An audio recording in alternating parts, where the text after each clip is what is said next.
Hello, everyone. My name is Miss Carlotta Electra. And today, we have Crazy Talks with Carlotta where we talk about how that's crazy. And you must please join me and give it up for the illustrious, the beautiful Miss Jade Harmony. You're so sweet. Oh, girl. We gotta give you the good intro here. Okay. So I want to give a few housekeeping rules. Okay. So check this, everyone. The attention to the YouTube channel has been absolutely fantastic. We've had over 30 subscribers or so. There's been collectively about almost 280 or 300 views between the 3 episodes. We've gained a lot of traction, and that is awesome. I want to give a personal thank you to all you guys, and don't forget to like, subscribe, share out to your friends, and perhaps take interest in the Public Media Network's channels as well, as there's plenty of other podcasts to check out. So, furthermore, we actually changed the name of the YouTube channel, okay? Ooh, what'd you change it to? So originally we were Bat Devil of Kazoo, and that was my handle for a long time through YouTube, but now we are officially Electra Enterprises. Okay, I live Mother Electra. This is it. This is the stuff. It's a big deal. And I couldn't be happier to kind of live in a professional capacity right now. If you can tell, I'm a little fancy. You are very fancy, and like I was saying earlier, the hair clip. Give it up yeah. for the hair clip, okay? We like Come on, Even Star. We like our Lord of the Rings references. So, now, Miss Jade Harmony. I can tell pretty specifically where our first encounter took place. It would have been roughly about 2021 or so. I was in Bronson Park, and I was with a homeboy of mine, and I was quite simply practicing, I think, like Eskrima and Nunchaku and such. And yeah, we were sparring with our stick weapons and stuff like that. And I believe you were one of several people who were speaking there.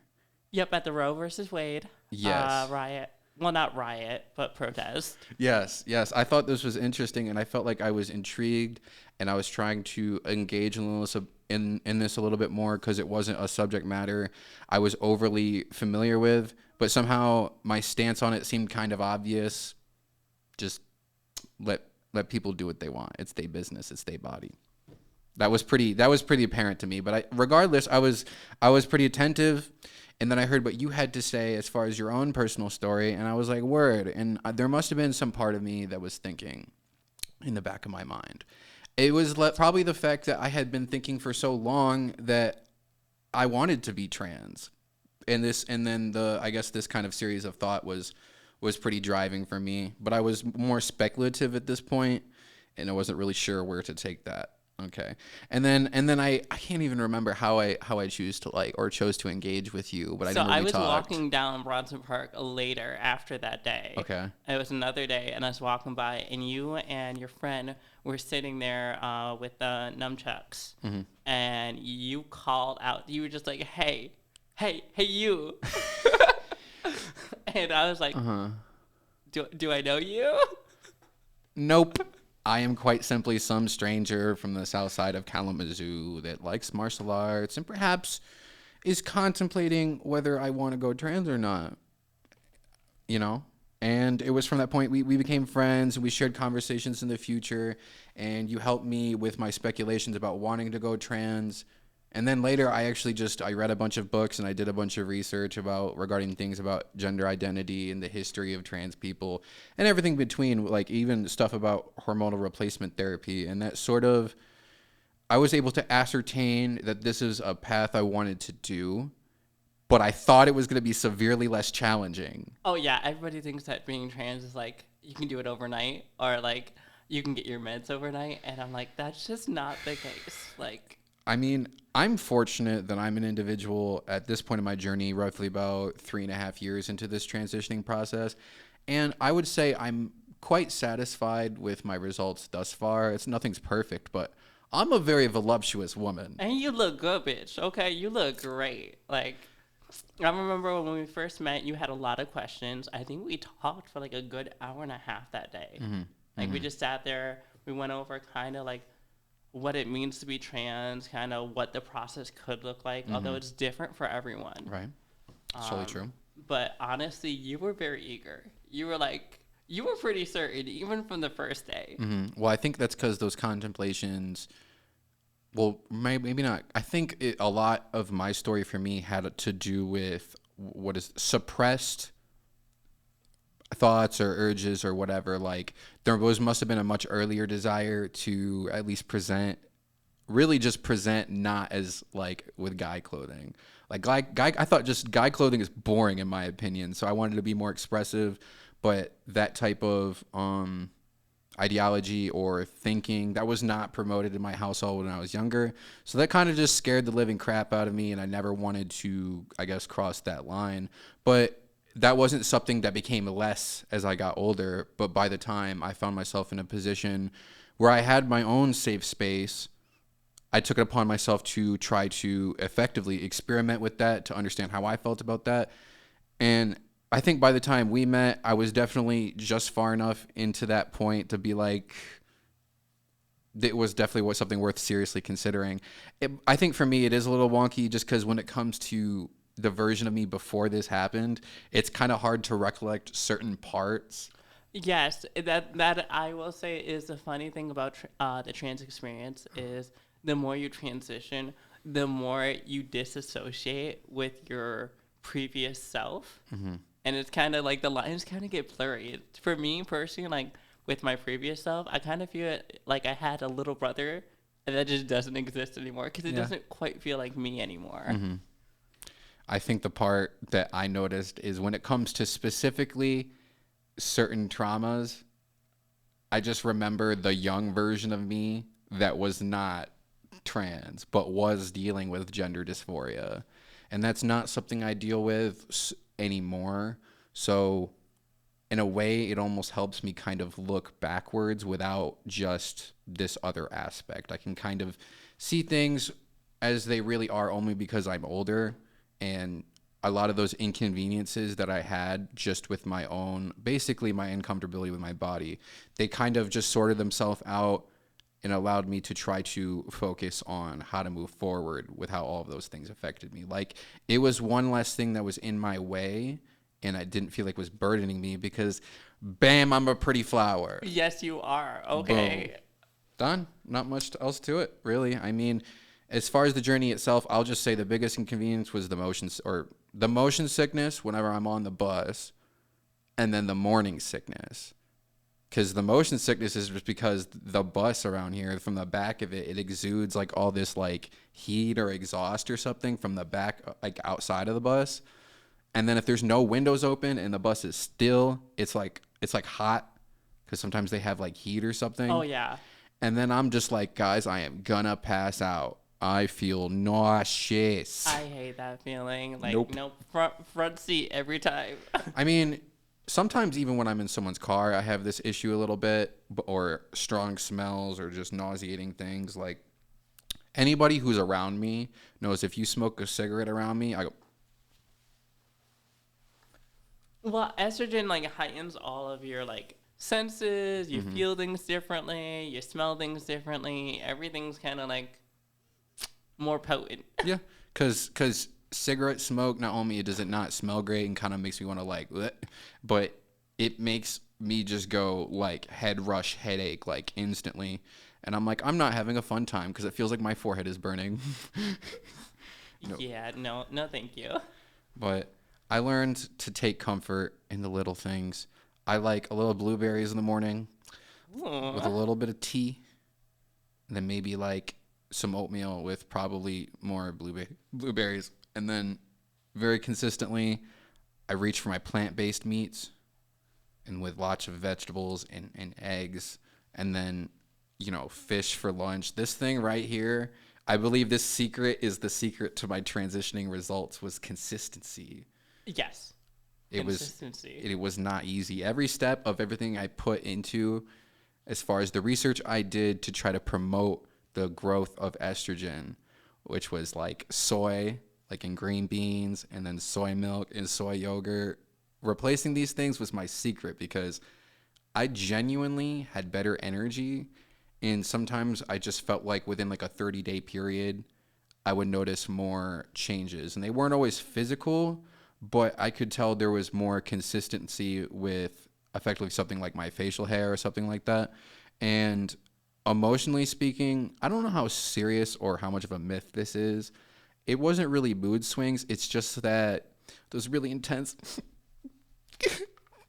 kind of feelings, they're so much more prominent. When you're like watching a Disney movie and it's not even sad and you're just bawling your eyes out, those are always fun. Well, for me, it's any like superhero movie. Like, it doesn't even matter that something like Avengers Endgame came out a really long time ago. If I see Cat pick up Thor's hammer, I'm gonna just start. Feels. That's just me. I don't know. Comic books are what like moves and motivates me. So that's just me. So, how would you describe your occupation? My occupation. So I have two occupations. I am a trans performer, first and foremost. I'm really trying to make it in that industry. It's hard. It's a very saturated industry. Yes. But it's also a very rewarding industry. I get to go around all over Michigan currently. We're hopefully looking to expand to like Chicago and other states as well. Oh, snap. Yeah. I like the stage. I still get butterflies, but once you hit that stage, everything kind of fades away. And then for my other job, my day job, I work for Bronson OBGYN. Excuse me. Bronson OBGYN and gynecology, which honestly, as a trans woman, it's very like gender affirming to like work in a OBGYN and gynecology. Fair. I mean, out of my particular realm of experience, every time I walk into Bronson, I just kind of get busy looking around and I kind of trip over myself. It's a little labyrinth. It is. It is. It definitely is. But it's fancy. Yes. And they take great care of their employees. Huh. Like, honestly, for workspaces, Bronson is very trans friendly. Cool.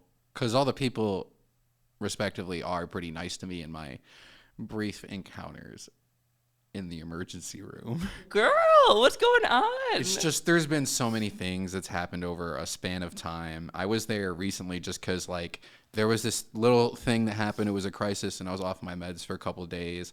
And then when I was trying to get situated again, I drank a little energy drink, and my heart got real high. Oh my, how many energy drinks did you drink? Well, at the time, it was just one, but maybe I was on kind of an empty stomach, and I just wasn't very, like, stabilized. So I went to the ER, and those people are real nice. Yeah. They're just like, your BPM's a little high. You should maybe not drink energy drinks. And we're trying, okay? It's a struggle, okay? To be fair. I got that. I'm down to like 3 a day, so I'm fine. Oh, word. Oh, word. So I'm just curious. What did you mean by the industry? What did you mean by it's saturated? So there are a lot of performers, especially in the queer community, which makes it hard to sometimes. It's a great thing because we get a bunch of diversity. However, if you're trying to make it big, it is really hard to do because you're fighting so many people for that top spot. But it's also, it challenges you to be unique, to bring your own spin on stuff. Okay. It's like, it's very rare that somebody gets on RuPaul's Drag Race. Because of how saturated the community is with drag and with trans performers. But I love that aspect of it because it shows that if you make it to the top, you busted your ass to get there. It definitely sounds challenging, like a very competitive field. Like, some of these girls are spending $2,000 on a dress. Like, I'm talking, like, these queens know what they're doing. And especially the more years of experience they have, for a younger queen coming in, it's daunting. Like, I still feel like I'm a baby. I've been doing this for almost 4 years, and like every time I think I got my shit together, one queen will go by and I'll be like, yep, I've got so much to learn. Cooked. Cooked. But some of these women probably have individual designers that can design things that are both unique and accommodating to the features of their body. True. And then some of them know how to design it themselves, which cuts costs of buying the outfit, and it's unique, completely Wow. unique. So I Talent. lack the skills of sewing. I'm trying to learn.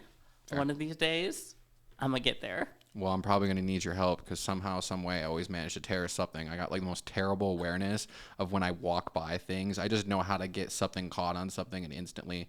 Like I was wearing these really cute overalls I got from a friend.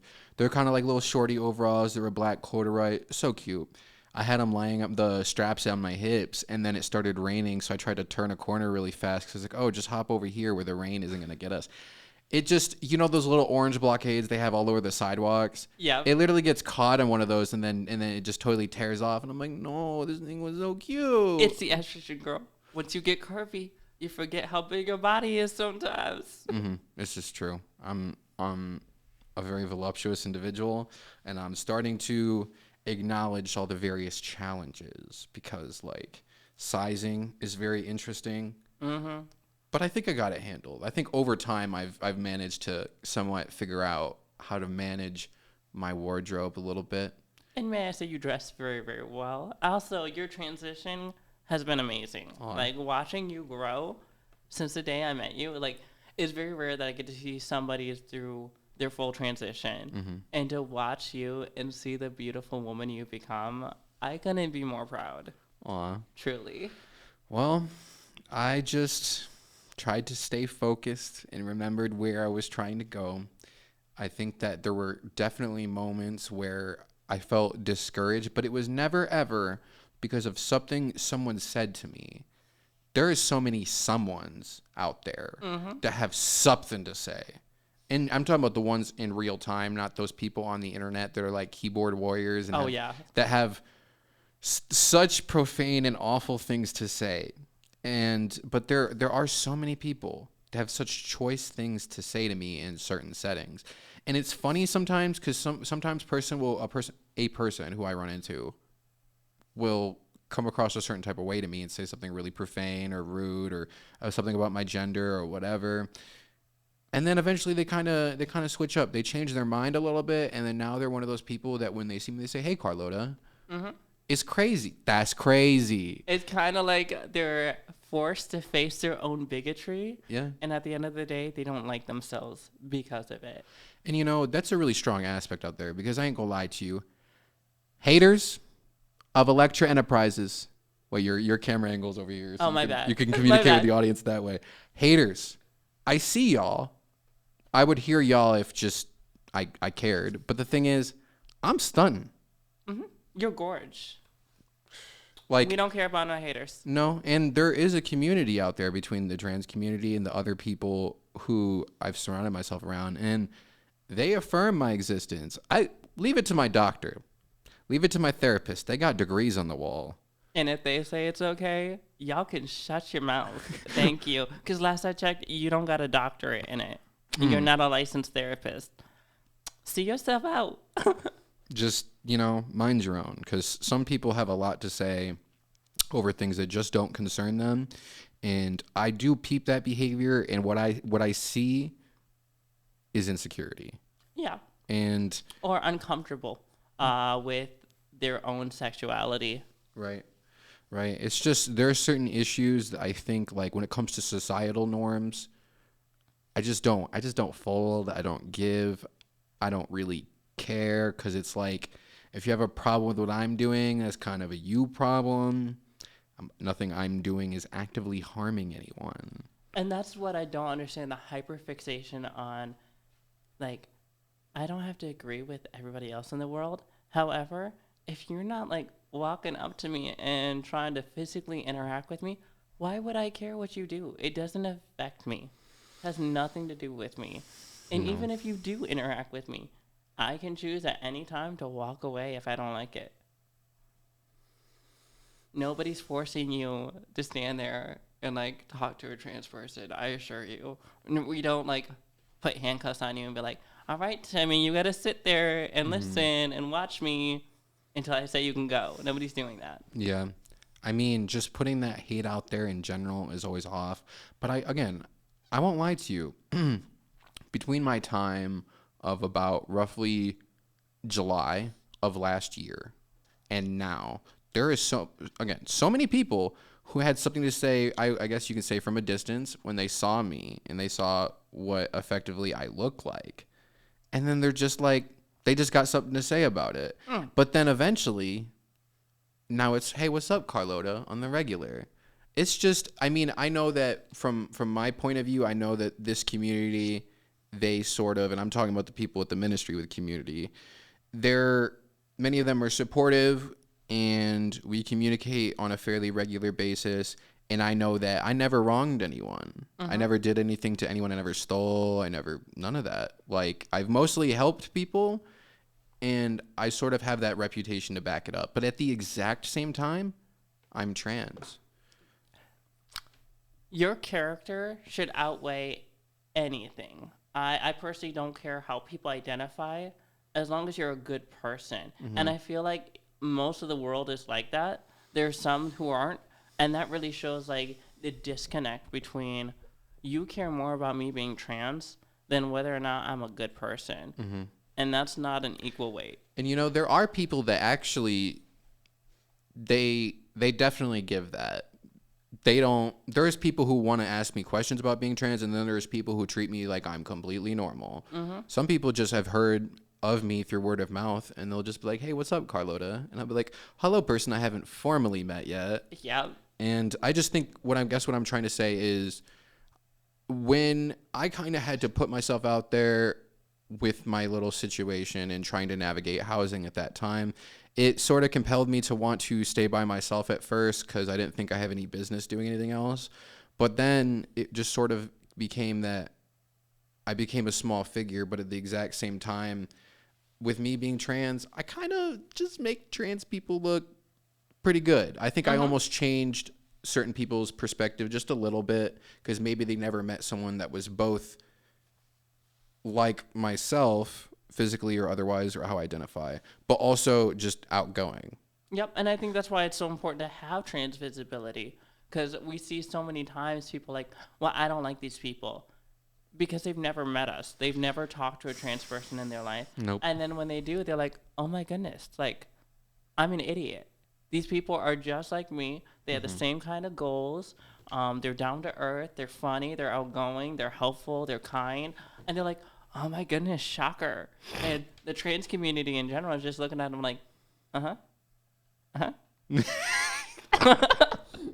can't right now.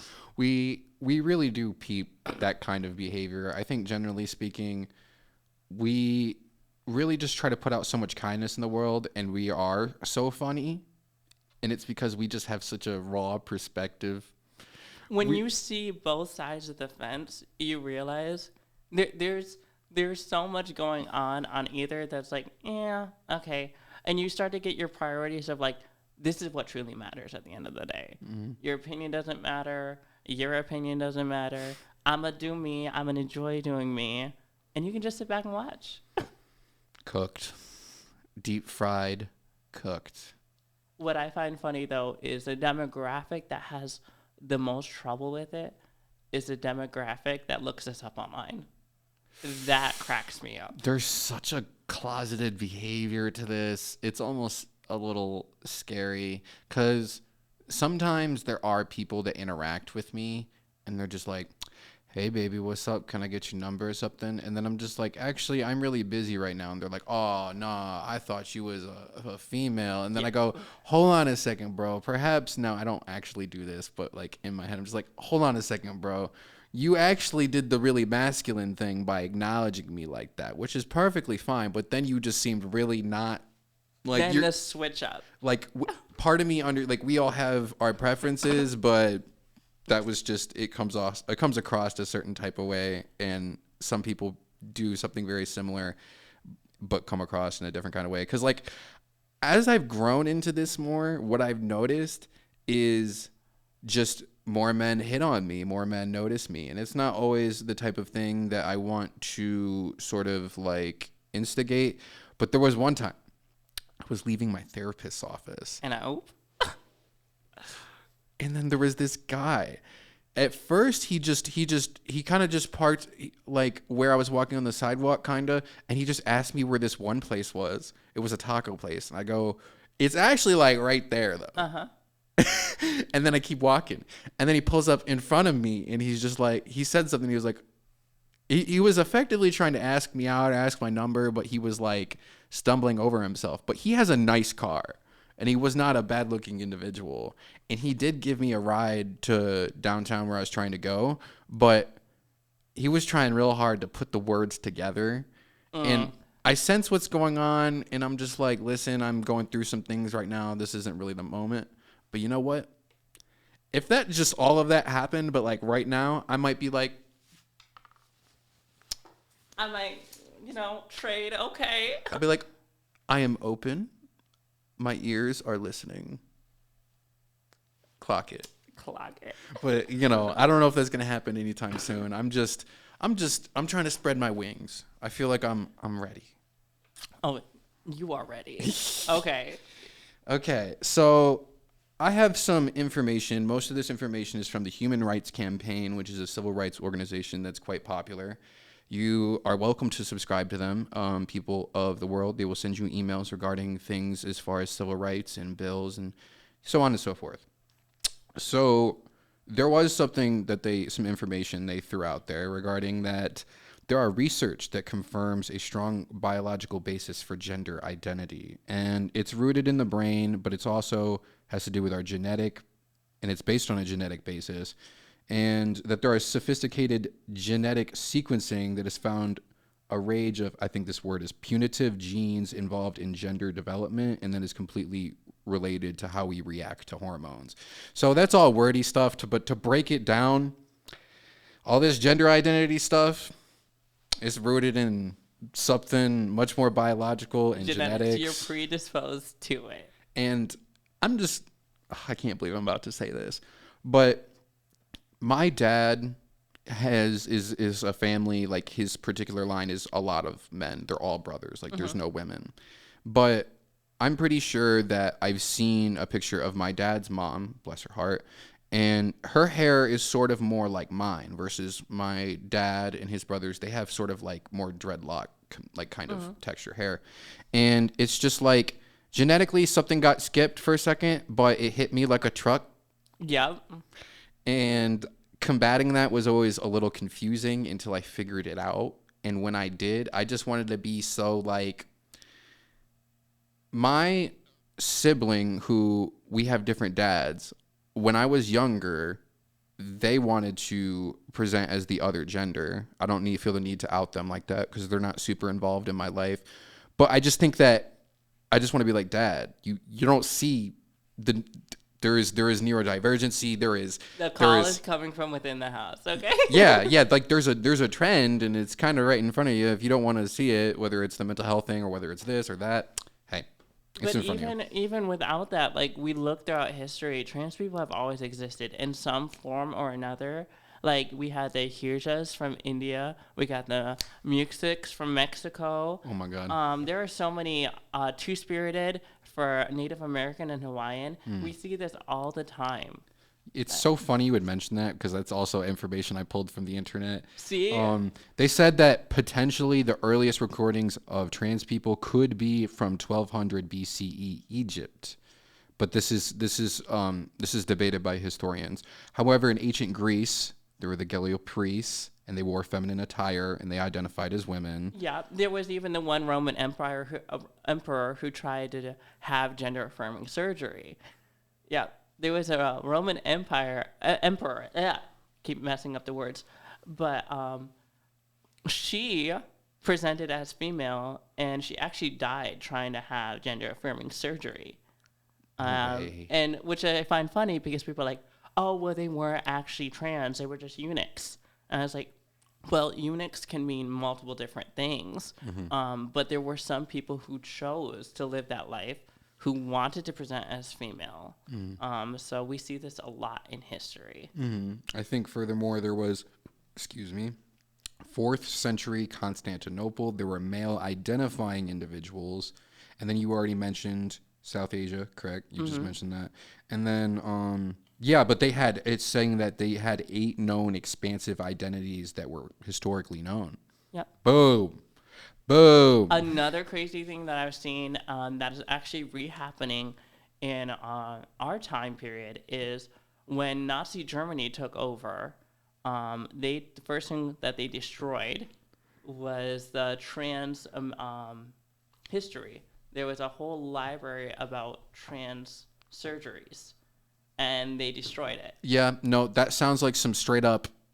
That's like what happened in the Rings of Power, where the orcs they stormed Lindon and they destroyed all of their historical texts from Lord Celebrimbor. Shout out to the Lord of the Rings fans. Oh, I love Lord of the Rings. I love how just the fascism was built into these things, and then need I Well, fairy explain? tales just tell what's going on in the real life in just a metaphorical manner.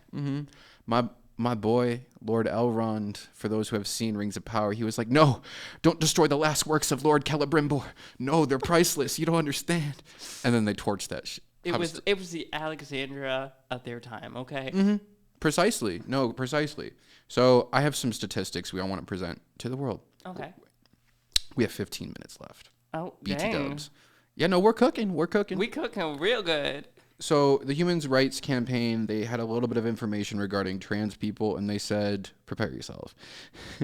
They said 8 in 10 and approximately 79% of individuals agree for protection in hiring and employment. And that number was 93% Democrats, and it was 65% of Republicans were for this, and that obviously that's a pretty large percentage of people who felt like we didn't need protection in hiring and employment, and we should be judged on our gender identity. Yeah, I guess that's what they're for.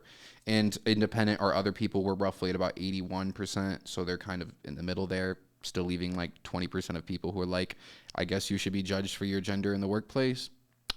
Okay, and then we have another 8 out of 10 individuals, or approximately 83%, believe that we should be protected from discrimination in schools, and that number from Democrats was another 93%, but Republicans are at 71%. Am I surprised? Not at all. Am Girl. I shocked? No. What is going on, y'all? Y'all think we should just be discriminated in schools? I'm sorry, but if I adopt a child and I found out they're being discriminated against, I'm throwing chairs. I'm uncapping all of your markers and I'm letting them dry. Oh my goodness. I'm throwing Legos underneath your front desk. I'm gonna drop a Lego Death Star right there. Not the Lego. So I will say though, I am happy that percentage has moved up since the last few years. True. But I think, again, as I was saying earlier, I think that's attributed to the fact that the more visibility we have, the more often we see, even like, especially like for me personally, I have family members who are like hard right leaning, okay? Ugh. And then I'm sorry. I know, thank you. Thank you for your condolences. But then they meet a trans person and they go, I didn't die from that experience. It wasn't that bad. Like, you know, I actually, like, I can kind of see what they're doing. I get it. And, like, I think that's why trans visibility, especially in this day and age, is so important. Because so many people are going off this boogeyman that, like, especially the hard right has been creating for years. But they do this with every minority group. They created a boogeyman with people of color. They created a boogeyman of Hispanics lately as well, too. And Yeah, I've been feeling that since 2016. when you meet these people and you realize they're just people trying to get to their 9 to 5, go home to their family, Have a beer. Have a beer, or if you're like me, have some wine, okay? Clock it. Clock it. My mama raised me right, sweet wine all the way, baby. But they realize we're all humans having a very human experience. And at the end of the day, how am I going to hate on you for just living your life? You can't. We all just are trying to get through whatever this political climate is right now that we're having, and it's not getting any better right now. It's basically a circus. It literally is. Yeah. But I will say, though, when it comes to the discrimination, the prejudice, and so many other things, like just generally negative things in the world, or just inconveniences that make my life really difficult, it's like, this is hard, But nothing, and I repeat, nothing is as difficult as battling my own mental health. The excruciating things my mental health can, might, or will put me through as I'm trying to work through that, even though I'm doing so much, is so hard. It makes everything else seem basically minuscule. Yeah. Like, people can throw whatever at me, like steal my PS2. Oh my goodness. And I will straight up just be like, while this is a loss, I can buy another one, and it's still not nearly as bad as the things that I have been through. It's crazy because on one hand, there's a demand to lock in. And on the other hand, there is a demand to process. And on the other hand, there is the demand to navigate through the situation, to manage the mental health, and to balance. And as I'm doing that now, I realize I'm able to do that the way I can, because throughout this journey in roughly the last 11 to 12 months, I have been taught skills, things to help. You know, my therapist taught me the 5-4-3-2-1 technique. Yep. And that's just an example for me where I just try to get out of a certain kind of mindset that's not good. And then I connect with one that can try to break me out of that. And maybe I can try to think through things a little easier. And it's not, there's no way I could deal with any of this alone. If I seem like if I seem like I'm in the moment trying to turn away from people, I mean, it's not a wise decision. And I have a personal thank you to all the people who have been there on my journey, including Jade. So, because again, there is no part of this journey or my accomplishments that happened alone. Now, I do have a thought. Yeah. So when I had Mr. Barrett as my guest on the last episode, shout out to Mr. Barrett. Shout out Mr. B. It's that dude right there, B-Dog. But you see, we kind of didn't mention this, but one of the things he does, or perhaps he did, is that he effectively is a judge and coaches forensics, which is like competitive acting. And there are many, many, many events which you can enter into. I think there's one called dramatic interpretation, and then there's another one that's called something else I don't recall because I never did that part. And in dramatic interpretation, there was like a duo kind of thing. There was like a storytelling kind of thing. There was a poetry like event, and there's all coaches for these things. And I don't recall what my piece was. I think it was storytelling.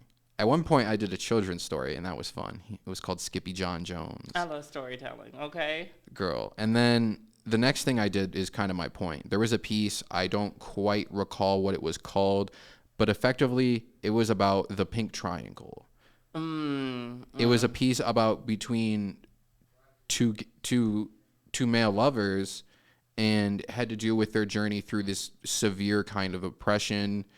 And it was a piece that was very emotional, and it was actually a little bit difficult for me because maybe I just didn't quite have the skills I couldn't cut it down to like 7 minutes. It was really at 9 minutes, and then I kept trying to short it down. But to me, the story had such content, I didn't want to skip over anything. Yeah. I'm like, if I cut anything else out, it's going to really take away from some of its like substance. But I sometimes, in this current climate, that is something that is very apparent to me. I've played so many video games where bad things happen to people, and I'm like, literally, I'm going to mess all y'all up for messing with all these cool, nice people, okay? You start to see the similarities of what we're dealing with. Man, I am not going. Don't make me put on the Daredevil fit. Don't make me do it, y'all. You're going to be the vigilante. I don't want to have to be that guy, man. But if y'all because there's a lot of attacks on trans rights in the South that are much more aggressive. And like Idaho currently. Utah. To our Idaho trans people, we see you. We're here for you. We're doing everything we can. But that ties into like Pride. We have Pride upcoming for the pageant and like just the whole festival in general. And a lot of times we have people ask like, why do we have Pride? Look at our history, like the Pink Triangle. Look at what queer people have gone through just to be themselves. We've been tortured. We've been killed. In many countries, it's still very much illegal. And that's why we have it. It's not just a celebration of who we are, but also us remembering where we came from. And I feel like so many people are missing out on that, the history of why we have pride. And it's crazy to me. Like for those people out there that might not completely understand what it's like being in this position, imagine for a moment that there are so many people that genuinely went out there and fought for what they love, who they believe in, so on and so forth, for rights. You can't even say that's crazy, because when it comes, don't play about civil rights, yo. We don't do that here. No, we will grab a brick and we will go to town, baby. It just there's a hate that comes with it. People hate you for no reason except for that. There was an ostracization that we went through when the AIDS epidemic hit, where like we tend to think of it as like, oh, that just happened a long time ago, when really we're looking at 50, 60 years ago. Somebody like me, I work at a hospital. Somebody like you or me, we couldn't even get in a hospital. They wouldn't treat us. Wow. That's the blind truth of kind of like, oh my goodness, this is why we do this. This is why we celebrate who we are. This is why we have to be visible, because without that, we're truly lost as a community. I can't believe it. I was thinking about this today, and I had this weird feeling I would say this in the podcast. But there is a character in the Amazon TV series The Boys, and he says something kind of very serious. His name is Frenchie. Frenchie turns to our close friend Anne, or Annie, and he says, and she's sort of contemplating a lot of people who are not there anymore, and just regret, loss, grief, that kind of thing. Frenchie says, it is up to us to continue and fight on to the best of our ability, because anything less would be disrespect to the dead. Correct. We have a legacy to continue. And we got to not only live out that legacy, but teach the next generation about that legacy. Keep it going. I'm glad it's a form of thinking that I can embrace. Okay. Now, I have a few closing things. Now, my understanding is you're going to be in an event on May 31st, the drag bingo Yes. bunch. So Outfront is trying to raise some money for Pride. And for Outfront, they are our local Kalamazoo outreach program for our queer community. We will be doing a drag bingo and brunch at Bell's Brewery on the 31st. You can get your tickets at Outfront. It's going to be a great time. You know me, I love dancing on some tables, shaking my little boo thing for some dollar bills for charity. Let's do it. Dollar bills, y'all. All right. I'm for it. Make sure y'all pop out for that. And if there are plenty of resources at Outfront's location, which is over by Westnedge, very close to I think they call that Westnedge Park or Crane Park. No, Yeah, Crane Park. and right before Crane Hill Park. Right. And they got lots of resources. They have a closet. They have a pantry. They have access to a computer. They got nice, relaxing spaces. They have many programs for youth and for adults, especially if you're like an adult and you got a trans kid and you're like, I don't know what to do. Go to Outfront. They can help you. I also host a queer craft night there, second Mondays of each month. We all come over and we do a little crafts. It's good to be around like-minded people. It gives you that little refresh and reset, and you just feel comfortable being yourself.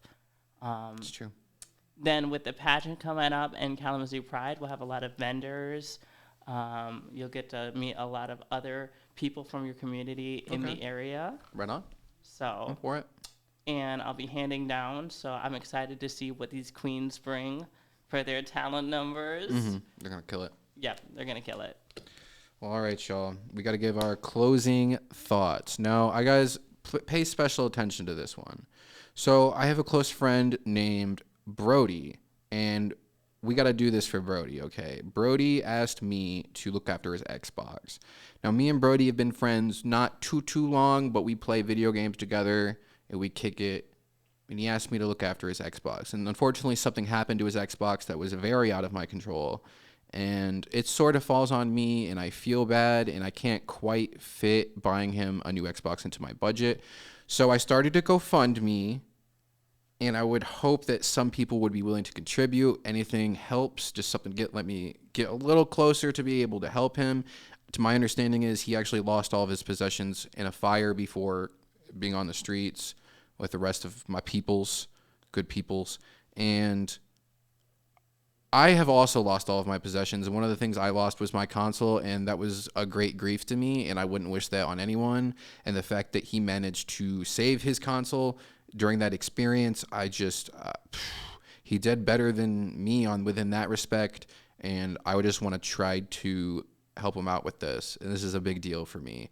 So I'll put the GoFundMe link in the description for anybody that's willing to contribute. Furthermore, this is Electra Enterprises. Make sure to leave a like, subscribe, share out to your friends. If you have any questions or would like to know more about any resources, feel free to comment down below and I'll get right back to you because we're prompt over here at Electra Enterprises.